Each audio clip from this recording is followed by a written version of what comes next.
ja čo som robil, to som robil rád. Ja som si vždy hovoril, že keď chceš niečo robiť, hoď sa len nejaký výskum, ide na Zamagúri, alebo na Hornej Ciroche, alebo kde, áno? Alebo na Hore Hroní. Najprv sa musíš do toho kraja zamilovať, musí sa ti páčiť a musíš tam rád chodiť. A rád skúmať. A mať rád tých ľudí, ktorých skúmaš.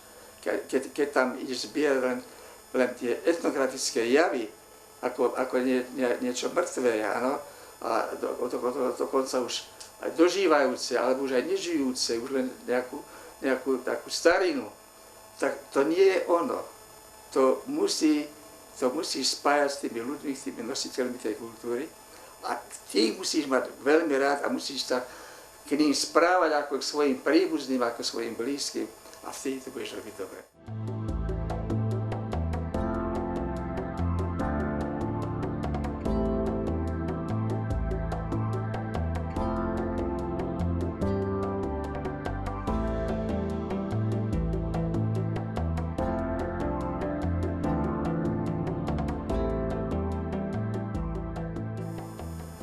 Pochádzam z mnohodetnej roľníckej rodiny.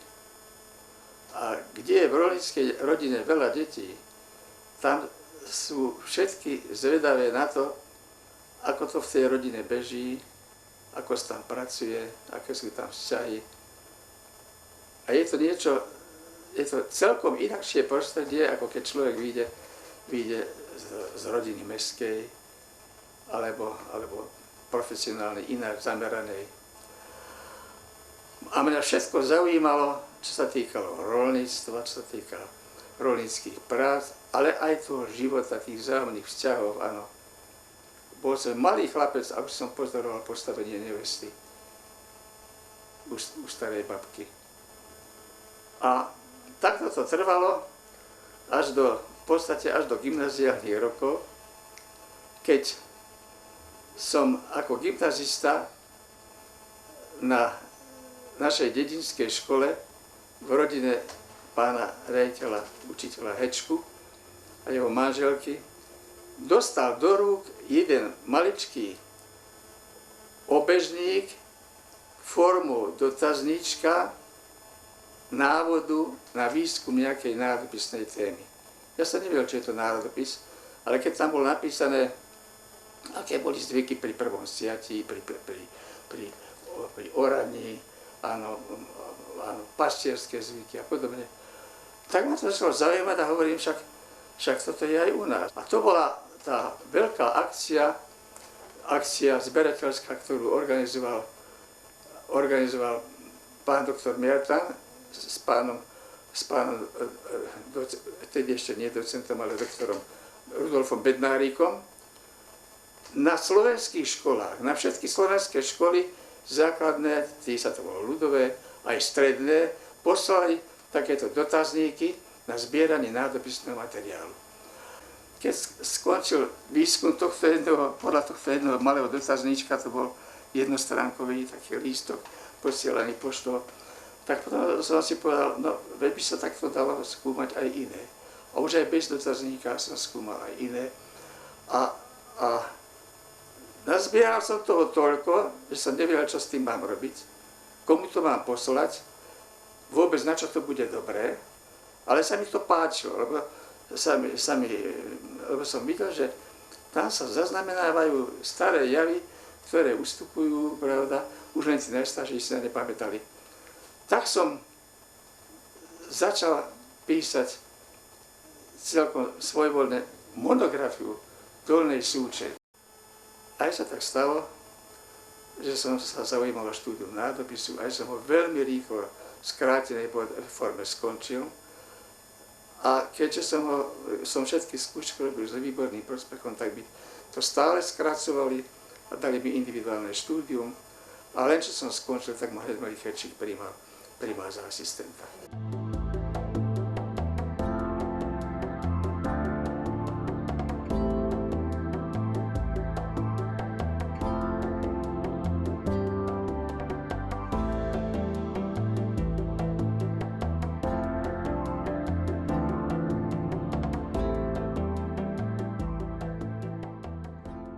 Nastúpil som tam a dali ma na úsek materiálnej kultúry a dejín národopisu. Tieto dve veci, aby som sa o toto zaujímal, aby som toto robil. Ale po doktoráte, ktorý som robil v maj 52. roku, mi pán vlastne súdruh, ktorý je akademik Hrušovský, navrhol, či by som nechcel ísť pracovať do akadémie. On hovorí, my ideme budovať národopisný ústav Slovenskej akadémie vied. Teraz je to Slovenská akadémia vied a umení, ale keď sa to zmení na Akadémiu vied bez umenia, tak potom tam budeme od základov budovať nové ústavy a tento národopisný ústav bol poverený budovať istý starší pán, volal sa doktor Jan Mertan, ktorý by potreboval vedľa seba takého pomocníka, takého asistenta, ktorý by bol organizačne schopný a ktorý mu pomohol tento ústav vybudovať. Tak som sa prihlásil doktora Mertana, prijal ma, spravil ma svojím zástupcom, aj svojím vedeckým tajomníkom. Sme tam boli 3 a 4 ľudia, také funkcie, prosím vás, každý robil všetko. A pomáhal som mu klásť základy ústavu, pomáhal som mu založiť Slovenský národopis ako časopis. Aj som ho už začal pracovať ako výkonný redaktor, nie len v Slovenskom národopise, aj v predchádzajúcom národopisnom zborníku Slovenskej akadémie vied a umení v ročníku 11., keď sa zostavala redakčná rada, ktorú zostaval Andrej Melicherčík, tak povedal v redakčnej rade tohto zborníka, či bude alebo nebude vychádzať v budúcej akadémii, lebo to bolo dedičstvo Matice, tak tam bude Melicherčík, Bednárik, Mertan, Markuš a Mladý Podolák. Začal som redigovanie Slovenského národopisu stále len ako výkonný redaktor, ale mne to vyhovovalo, pretože zodpovednosť za to niesol starý pán Mertan, ktorý mal skúsenosť, však ho redigoval národopisný zborník. A tá práca sa mi čím ďalej tým viac páčila. Keď som tak zháňal tie nejaké príspevky v tej malej slovenskej obci národopisnej, kde bolo asi 5,5 etnografa aj s folkloristami spolu. Doslovne ich bolo takto málo. A každý nebol ochotný vždy napísať, keď som to ja potreboval. No ale potom od všelijakých učiteľov a od tých dopisovateľov Matice a podobne.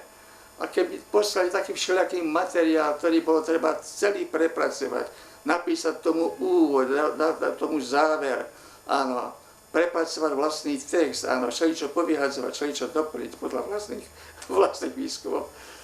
Ale ja som sa do toho zamiloval a robil som to nesmierne rád.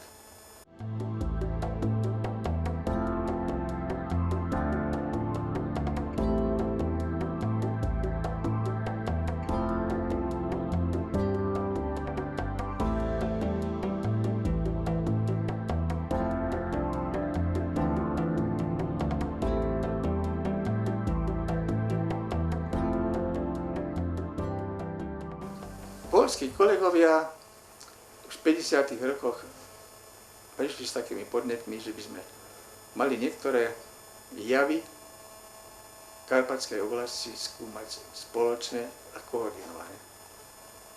A upozorňovali, že by to malo byť najmä ľudová architektúra a pastierstvo. To ich najviac trápilo. Tak sa spravila jedna konferencia v Krakove, na ktorú Poliaci pozvali Slovákov. A tam sa zrodila myšlienka vytvoriť nejakú komisiu, akože medzinárodnú, spoločnú, ktorá by robila koordinované výskumy všetkých tém, ktoré zaujímajú všetky zúčastnené strany. Tak tam vznikla teda Medzinárodná komisia pre štúdium ľudovej kultúry Karpatskej oblasti. A ja som bol poverený vypracovať štruktúru tej činnosti a celej tej organizácie. Tak sme začali robiť výskumy, ale sa nám zdalo, že na medzinárodnú komisiu sú tieto dve krajiny trošku málo. Tak sme pribrali Moravu, lebo aj tá je v Karpatoch, však je tam Moravské Valársko. Sovieti hneď vyhlasovali, že oni na svojom území nedovolia robiť nejaké výskumy, že oni si ich budú robiť sami, aj keď podľa našich projektov a podľa našich plánov. Rumúni tí boli veľmi ochotní, tak aj Rumúni. Potom sa aj Maďari hlásili, že však aj oni siahajú do Karpát. Tak už nás bolo, už sme boli 4 či 5 krajín. No a potom najmä moravskí kolegovia, a najmä profesor Václav Frolec, ten sa veľmi prihoval za to, aby sme pridali k tomu aj Balkán, lebo že vlastne tie prúdy kultúrne, ktoré k nám prichádzali, tak prichádzali nie len z Rumunska, ale aj z Balkánskeho polostrova. Mal v tom pravdu, takže že to ešte nevedeli. Ja som sa až potom pustil do toho, ako to objasniť a ukázať, či je to pravda, alebo nie je to pravda. A to v prípade pastierstva. No, tak sme pribrali potom aj Srbov, a to už bola akože Jugoslávia, aj Bulharov. No a takto mi prischla tá funkcia hlavného organizátora tejto činnosti v rámci Medzinárodnej komisie pre štúdium ľudovej kultúry Karpatskej oblasti a Balkánskeho polostrova. To sme nám potom pridali.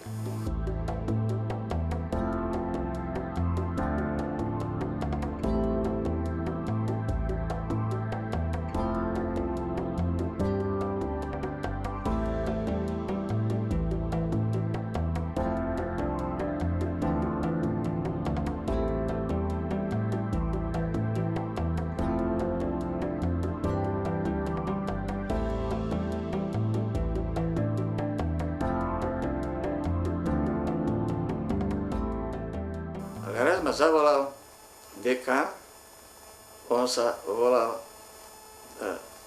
Ľudovít Bakoš, to bol profesor pedagogiky, veľmi múdry, rozhľadený človek, on bol predtým aj nejakým povereníkom, veľmi rozhľadený a on ma zavolal a povedal, ak sem nepríde jeden človek z praxe s istými skúsenosťami a organizačnými schopnosťami, ktorý tu vybuduje pracovisko, tak vám zatvoríme krám a budete študovať národopis v Prahe, v Brne a niekade inde. A mne sa tak ťažko odchádzalo z tohto ústavu. No ale keď mi dal ultimátum, že nám zatvoria krám, ako on povedal, a naši študenti budú musieť chodiť mimo Slovenska, študovať tento eminentný národný odbor, tak som povedal, no dobre, ale ak pôjdem, tak musím mať splnené určité podmienky. A ja si dávam podmienky. Aké? Že to musí byť založené samostatné pracovisko, samostatná katedra, pretože to, čo je doteraz, to nemá perspektívy. Ďalej, tu sa robí málo vedy.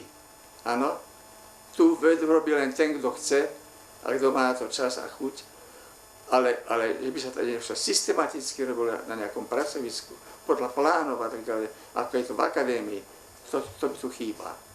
Dobre. Naši študenti nemajú nejaké možnosti kontaktov s zahraničím. Ani s východom, ani s západom. Mali by sme niečo stvoriť, nejakú organizáciu, ktorá by toto umožňovala. A napokon u nás nie sú nejaké možnosti publikačné. No jemu sa to aj páčilo, aj sa toho bál, ale nakoniec mi to všetko slúbil a najprv vznikol kabinet etnológie, čo bolo nevídané a neslýchané na tej fakulte. Tak sa mi podarilo za veľkých ťažkostí založiť samostatnú katedru. Podarilo sa mi založiť medzinárodný seminarium etnologikum pre študentov z východu aj zo západu, aby sa mohli poznávať, stretávať, vymieňať si skúsenosti. A podarilo sa mi založiť ešte aj časopis, kvázi časopis, alebo aspoň periodicky vydávaný zborník, a to Etnológia Slavika, ako cudzojazyčný spoločný orgán slovanských etnografov.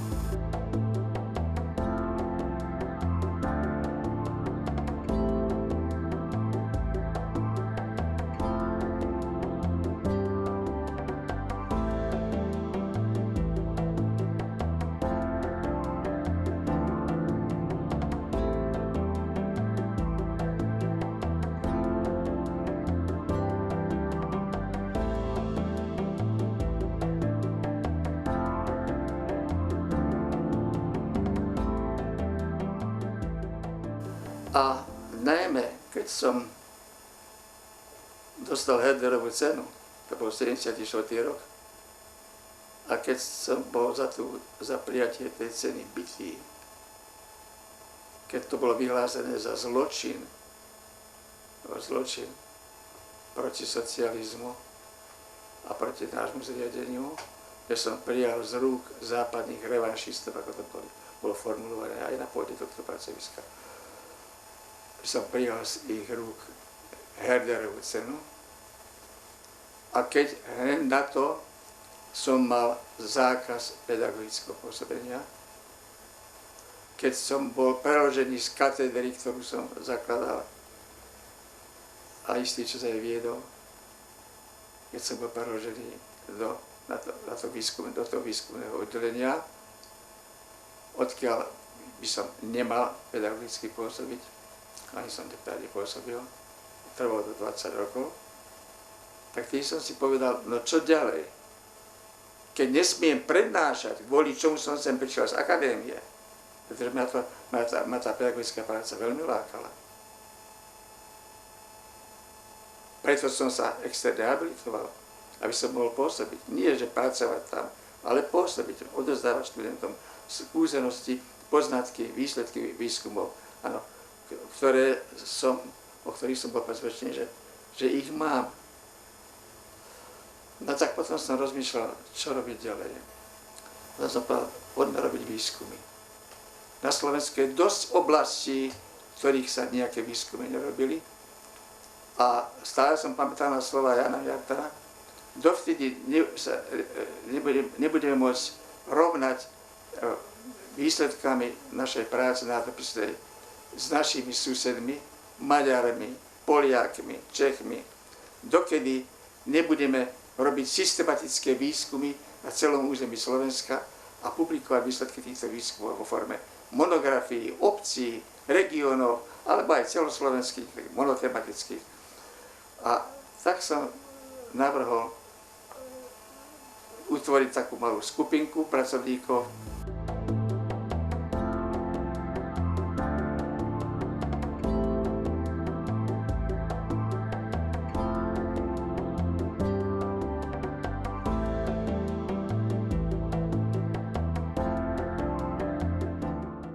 Na záver by som chcel jednu vec povedať, že všetky tieto činnosti, či výskumné, či pedagogické, či publikačné, áno, všetky tie výsledky by neboli sa mohli zrodiť a nemohli by znamenať prínos, keby vždy nad tým nestal nejaký vyšší cieľ. A tým môjim vyšším cieľom bolo posilniť túto vedu na Slovensku, zvýšiť preskúmanosť Slovenska, áno, a môcť sa tými výsledkami čím ďalej, tým viac približovať tým našim susedom, ktorí boli ďaleko pred nami. A najväčšiu radosť mám z toho, že v mnohých otázkach, v mnohých oblastiach sme sa tým susedom už vyrovnali, ba ako tak sledujem vývoj našej vedy, tak sme ich niektorých v niečom aj predbehli. A to je to najväčšie ďakujem.